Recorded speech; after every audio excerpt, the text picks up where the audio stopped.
आज हमारा जो टॉपिक है वो है हमारा त्रिभुज में समरूप त्रिभुज। और समरूप त्रिभुज को अच्छे से समझने के लिए हम इसकी कंपैरिजन सर्वांशम त्रिभुज से करेंगे तो हमें बहुत अच्छे से समझ में आ जाएगा समरूप त्रिभुज होता क्या है। तो सबसे पहले हम समझ आएंगे समरूप क्या है। तो समरूप जैसा कि हमारा इसमें नाम है समरूप, अगर हम इसको तोड़ दें तो क्या हो जाएगा? समाने समान। और रूप अर्थात ऐसे त्रिभुज जिनके रूप कैसे हुए? समान। तो हमारे कौन से त्रिभुज कहलाते हैं? समरूप त्रिभुज कहलाते हैं। रूप कैसे होंगे उनके? समान। कैसे करें समान हम देख सकते हैं, वो आप समझ लीजिए।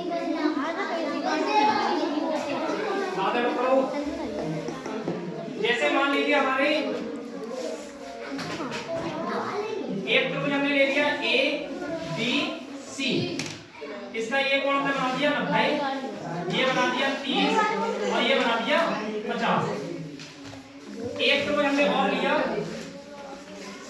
इसका नाम हमने रख दिया पी क्यू आर, ये कोण बना दिया 90, ये कोण बना दिया 50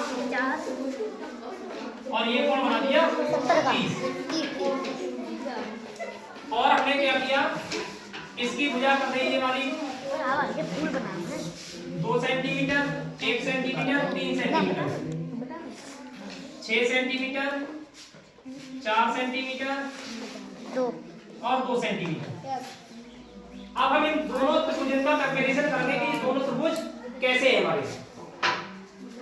तो सबसे पहले देखने में आप देखें ये दोनों त्रिभुज देखने में कैसे लग रहे हैं? एक जैसे लग रहे हैं ना लग रहे हैं? कैसे? इसकी जा भुजा खड़ी, इसकी ये भुजा खड़ी, इसकी ये पड़ी, इसकी ये पड़ी, इसमें एक भुजा टेढ़ी, इसमें एक भुजा टेढ़ी। तो देखने में एक जैसे लग रहे हैं। साथ में हम क्या देखा? इनके कोण देखो, ये वाला कोण 90 तो ये वाला भी 90, ये वाला कोण 30, ये वाला कोण 30, ये वाला कोण 50, ये वाला कोण 50। तो हमें ये देखने में कैसे लग रहे हैं? एक जैसे त्रिभुज लग रहे हैं। तो ऐसे त्रिभुज जो आपको देखने में एक जैसे लगे वो हमें कैसे त्रिभुज कहलाते हैं? समरूप त्रिभुज कहलाते हैं। लेकिन हम इनको लिखेंगे कैसे? इनकी संगत भुजाओं के सापेक्ष या जिस कोण के सापेक्ष जो कोण उसी के आधार पर इन्हें लिखेंगे। और इनकी जो पहचान होती है वो क्या होती है? समरूप त्रिभुजों के कोण आपस में होते हैं बराबर। कैसे होते हैं? बराबर। तो आप देखो इसका कोण ये 90, इसका ये 90, ये 30, ये 30, ये 50, ये 50, तीनों कोण बराबर हो गए। तो हमारे त्रिभुज कैसे होंगे? समकोण समरूप त्रिभुज होंगे। समरूपता की पहली पहचान क्या है? ऐसे त्रिभुज जिनके सभी कोण आपस में बराबर हो वो हमारे समरूप त्रिभुज कहलाते हैं। और उनकी भुजाएं जो होती हैं वो आनुपातिक होती हैं। भुजाएं कैसी होती है? आनुपातिक। मतलब उनकी भुजाओं का जो अनुपात दिखाना है समरूप भुजाओं का वो आपस में कैसा आएगा? बराबर। कैसे? अगर हमारे ये दोनों त्रिभुज समरूप हैं और समरूप का चिन्ह हम लगाते हैं इस प्रकार से, दिखाएगा चिन्ह समरूप का। तो अगर हमारे दो त्रिभुज हैं कौन कौन से? ए बी सी, ये हमारा समरूप हो जाएगा। क्या हो जाएगा? समरूप त्रिभुज। कौन से का समरूप होगा? अब आप ध्यान देंगे सबसे पहले हमने क्या लिया? खड़ी भुजा। तो खड़ी भुजा लिया हमारी, तो हम इसमें भी कौन सी भुजा लेंगे? खड़ी भुजा। कौन सी? P Q. और सी बिंदु सबसे बाद में सी पे कौन सा कोण बना? 30। तो 30 का कोण इस पे कौन से बना है? 8। तो सबसे बाद में लेंगे हम 8। ये दोनों त्रिभुज त्रिभुज ए बी सी ये समरूप का चिन्ह होता है।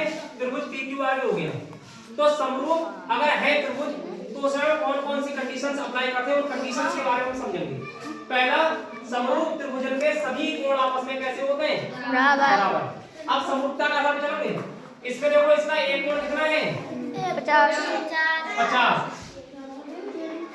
तो इस त्रिभुज का भी सबसे पहले ए लिखा है, इसमें सबसे पहले क्या लिखा है? पी। तो इसका कोण पी भी कितना होगा? 50। दोनों कोण बराबर है हमारे। उसी प्रकार से बीच में क्या है? बी। कोण बी कितने का है इसमें? 90। तो इस त्रिभुज के बीच में क्या है? क्यू। आप देखो किसका कोण कितना है? 90। तीसरा पॉइंट क्या है इसमें? सी। और कोण कितना सी पे? 30। तो इसका भी तीसरा बिंदु क्या है? आर। आर पर कोण कितना है? 30। मतलब दोनों त्रिभुज जब हमारे समरूप होंगे तो उनके संगत कोण आपस में कैसे होंगे? बराबर। इसमें कैसा लिखा है? बराबर। और इनकी संगत भुजाएं होती हैं आनुपातिक। क्या होते हैं? समरूप त्रिभुज में में संगत कोण बराबर होते हैं और संगत भुजाएं आनुपातिक होती हैं।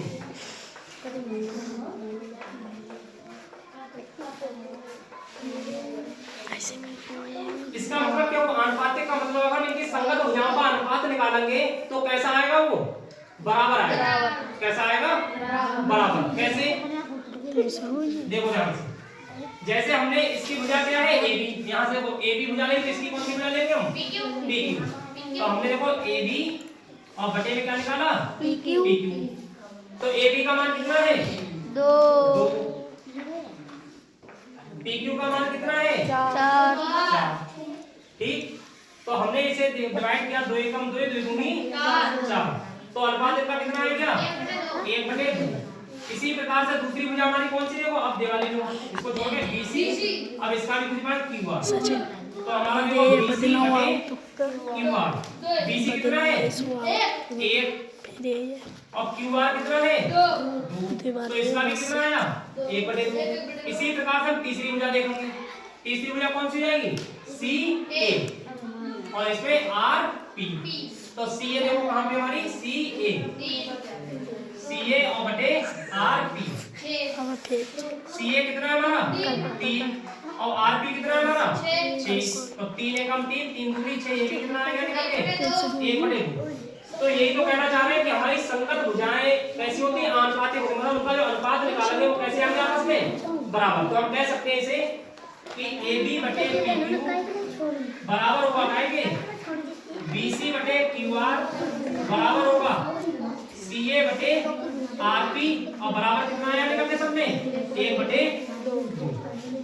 तो यही दो कंडीशन है आपकी समरूप त्रिभुज की। कौन कौन सी? पहला कि उनके संगत कोण आपस में कैसे होंगे? बराबर, यहाँ से लिखा है।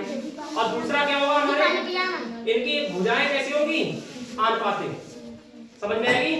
ये कंडीशन हमारी कब लगेगी? जब त्रिभुज हमारे कैसे होंगे?